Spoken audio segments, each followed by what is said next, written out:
Double occupancy. Reshma Venkatesh, Santhosh, Vinoth Kishan, Samyuktha இவங்களாம் நடிச்சு சாம் GS மியூசிக்ல அஸ்வின் கந்தசாமி டைரக்ஷன்ல இப்போ ரீசெண்டா தியேட்டர் ரிலீஸ் ஆன ஒரு ஃபேண்டசி பிளஸ் ஒரு காமெடி ரொமான்ஸ் டிராமா தான் இந்த டபுள் ஆக்குபன்சி. படத்தோட ஸ்டோரி என்ன அப்படின்னா, வணக்கம் நான் ஆனந்த். படத்தோட ஸ்டோரி என்ன அப்படின்னா, படத்தோட அந்த ஐடியாவே வந்து ஒரு நல்ல ஒரு இன்ட்ரெஸ்டிங்கான ஐடியா தான். என்னன்னா, ஒரு குழந்தை பிறக்குது. அந்த குழந்தை வந்து பகல்ல பெண் குழந்தையாவும் நைட் ஆச்சுன்னா ஆண் குழந்தையாவும் மாறிடும் அப்படிங்கிற மாதிரி அந்த குழந்தைக்கு ஒரு பவர் கிடைக்குது. இப்படி கிடைக்கிற அந்த பவர்னால பகல்ல அந்த குழந்தை ரேஷ்மா வெங்கடேஷாவும், நைட் ஆச்சுன்னா அந்த குழந்தை வந்து சந்தோஷாவும் மாறிடுது. இப்படி மாறுறப்ப இவங்க அதை இப்படிதான் சின்ன வயசுல இருந்தே அந்த குழந்தை வளருது. இப்படி வளர்றப்ப ரேஷ்மா வந்து பகல்ல ஒரு கம்பெனில ஒர்க் பண்ணிட்டு இருக்காங்க. அப்படி ஒர்க் பண்றப்ப தான் கூட ஒர்க் பண்ற ஒருத்தரை வந்து லவ் பண்ண ஆரம்பிச்சு அவங்களோட லவ் லைஃப் வந்து ரொம்ப ஹாப்பியா போகுது.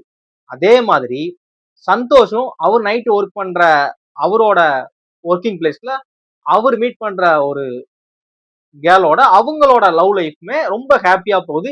ரெண்டு பேருமே அவங்களோட லவ் லைஃப்ல ரொம்ப ஹாப்பியா என்ஜாய் பண்ணிட்டு இருக்காங்க. இப்படி இருக்கிறப்ப ரெண்டு பேருக்கு என்ன ஒரு பிரச்சனை வருது அப்படின்னா, நான் வந்து என் பாய் ஃப்ரெண்டோட வந்து ஃபுல் டே ஸ்பெண்ட் பண்ண முடியல அப்படிங்கிற மாதிரி ரேஷ்மாவும், நான் என் கேர்ள் ஃப்ரெண்டோட டே ஃபுல்லா இருக்க முடியல அப்படின்னு சொல்லி சந்தோஷம் ரெண்டு பேருமே கோவமாகறாங்க. இதுல இருந்து நம்ம தப்பிக்க முடியாதா? இப்படிதான் இருக்கணுமா லைஃப் லாங்? இது எப்படி இருக்கிறது? இப்படிலாம் முடியாது. நான் எப்படி இப்பதான் நான் வந்து ஒரு எனக்கான பொண்ணை கண்டுபிடிச்சிருக்கேன். இப்பதான் நான் ஹாப்பியா இருக்கேன் அப்படின்னு சொல்லி ரேஷ்மாவும் சொல்லி ரெண்டு பேருமே இந்த இப்படி இருக்கிறது பிடிக்கல அவங்களுக்கு. இதனால அவங்க நினைச்ச மாதிரி அவங்களோட லவ் லைஃப்ல ஏதாவது பிரேக்கப் ஆச்சா ஆகலையா? இதுக்கப்புறம் அவங்க லைஃப்ல என்ன நடக்குது அப்படிங்கிற ஒரு ஃபேண்டசியான ஒரு ஃபிலிம் தான் இந்த டபுள் ஆக்குபன்சி.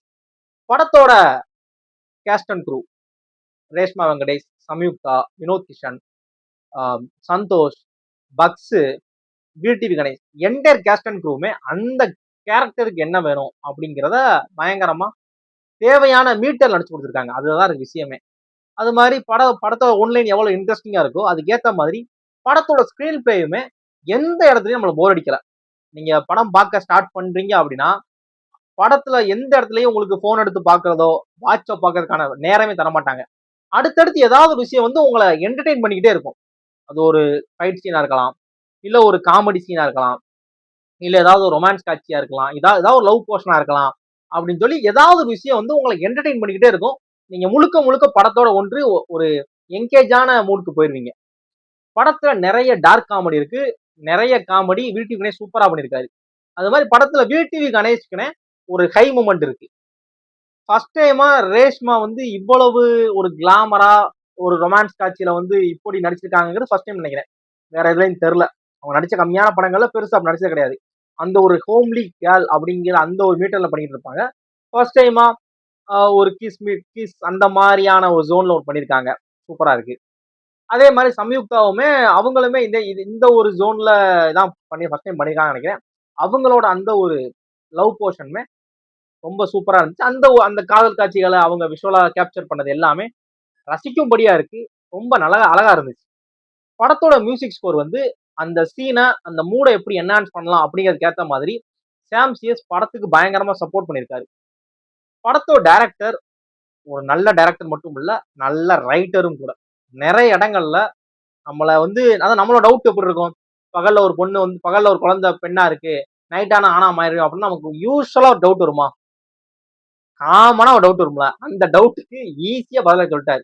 இது நார்மலா வரதுதானே, இந்தா தெரிஞ்சுக்கோ அப்படிங்கிற மாதிரி காமிச்சிருப்பாரு. படம் வந்து உங்க நியர்பை தியேட்டர்ல அவைலபிளா இருக்கும். மிஸ் பண்ணிடாதீங்க. ரொம்ப ஒரு ஒர்த்தான படம்.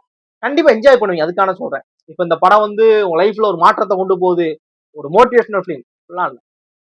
இந்த படம் பார்க்குற அந்த ஒரு 2 மணி நேரம் 2.5 மணி நேரம் ஜாலியா என்ஜாய் பண்ணுவீங்க. சிரிச்சு சிரிச்சு என்ஜாய் பண்ணி பயங்கர ஒரு ஒரு ஒரு ஒரு ஃபன் ஃபேக்டருக்கு போன மாதிரி பல ஜாலி என்ஜாய் பண்ணுவீங்க. அது மாதிரி ஆல் டைப் ஆஃப் ஏஜ் கேட்டகரிக்குமே இந்த படம் நிச்சயமா பிடிக்கும். எல்லாருக்கும் பிடிக்கிற எலமெண்ட்னா நிறைய இருக்கு. ஃபேண்டசியான விஷயங்கள், லவ் போர்ஷன், காமெடி சீன்ஸ் ஆகட்டும், படத்தோட ரொமான்ஸ் காட்சிகள் அப்படின்னு சொல்லி அனைத்து தரப்பு மக்களுக்கும் பிடிக்கிற விஷயமா தான் இருக்கு.